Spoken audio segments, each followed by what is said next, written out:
Hey government kiddos, it's Miss Espinoza. I am doing page 3 of your study guide.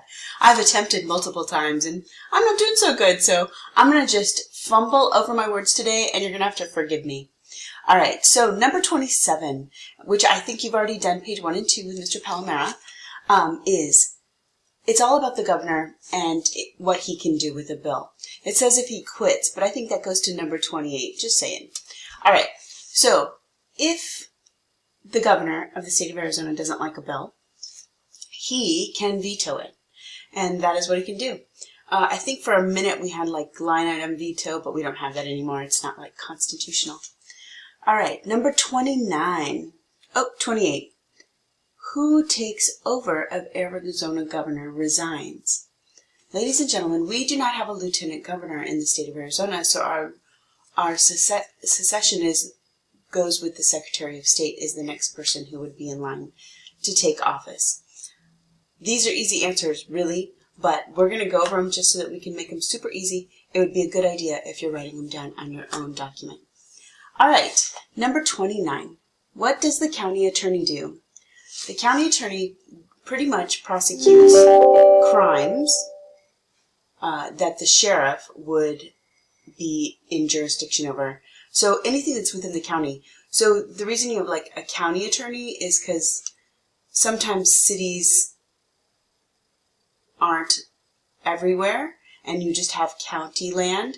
And so we have that, a county attorney. We have a very large county. So it's both people that don't have a city and people who don't have, but still live in the general area of our county. We have a bunch of counties in the state of Arizona. All right. So for the most part, they prosecute all the crimes that the sheriff would have jurisdiction over. All right, what does it mean? We're on number 30 now. What does it mean to promote the general welfare? Think about that. The general, meaning everyone. Everyone's welfare. Basically, the general welfare means that government needs to take care of all the people that it's in control of, or that it has jurisdiction over. The general welfare would be like making sure we have Social Security benefits for the poorest among us, making sure if kids that are under 18, that they have health care if their parents don't have the ability to have health care. We want to make sure all of society is okay. So that's what the general welfare means. It also kind of makes a broad stroke about what government can do. The general welfare is really about taking care of all of us, no matter what kind of status or class that we have. It goes to that idea that we have a classless society, but, you know, we want to make sure that we don't have people that are being able to be exploited because our government didn't want to help them. All right, we want to make sure we do that. Number 31, habeas corpus literally means to have the body, or the right to have the body. I have a little video here, but I'm not sure I'm going to play that for you. I will pop the link. Let's see. Link. Right here on the page, because I am on my, I don't know, 5th or 6th attempt of sharing this video with you. Anyway, Hip Hughes has a nice, cute little video. It's 1 minute long. It is when you go to court, someone puts you in shackles or you have to show up to court, someone goes and gets you. It's the right of the government to incarcerate you, and then your right to confront your accused. So habeas corpus literally gives government the right to go and get you and present you in court, to have the body. If you have a writ of habeas corpus, you're gonna be able to talk to a judge in court. That's what it is, basically. Which amendment protects your right to remain silent? Do you guys know that? You have the right to remain silent. It's in your Miranda. But it is the 5th Amendment, and I thought I typed that in there earlier.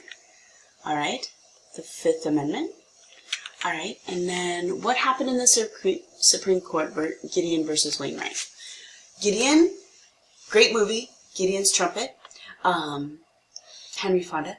But Gideon was accused of a crime. He was prosecuted. When he got to court, he said, hey, I need an attorney. I don't know how to do this stuff. He pretty much gets convicted of the crime, and he did not commit the crime. And he was really mad because he didn't commit the crime. And he is then able to write a brief, and he claims that his Sixth Amendment right was violated, and he wins. So basically, he says, the state of Florida has violated my rights by not offering me the ability to have an attorney so that I know how to do court and so that I'm protected and I have my due process. All right? So he got you the right to an attorney because prior to that, in lots of states, only if you had a capital crime, only if you were going to be executed, did you have the right to an attorney. And that was changed. And that's like 1966, ladies and gentlemen, maybe 63, right in there. So it is not that long that we've had the right to attorney. Imagine how many people would have not been put in jail or maybe been able to get off of something that they didn't commit because they were just steamrolled by the prosecution. Anyway, it's very important, right, to have the right to an attorney? All right, that's the case Gideon versus Wainwright. What is due process? Ooh, I see on my screen I have inserted this little document that says what due process is. Let's take a look. I have two kinds of due process here, but it's mostly protection from the government using its power. All right? And so everybody has to have the same processes. Due process is broken down into two things. Substantive due process, the fairness of the laws themselves, so not to be discriminated, not to be treated differently. And then the procedural due process, where every judge does, the prosecutor does, the police does, all those things are also considered due process. So if they came in and they seized things illegally out of your house, your due process is not being afforded because your rights are not being protected. All right? Like illegal search and seizure, not the right process. You weren't given your due process rights. All right. Next question. Number 35. What happened in Brown v. Board of Education?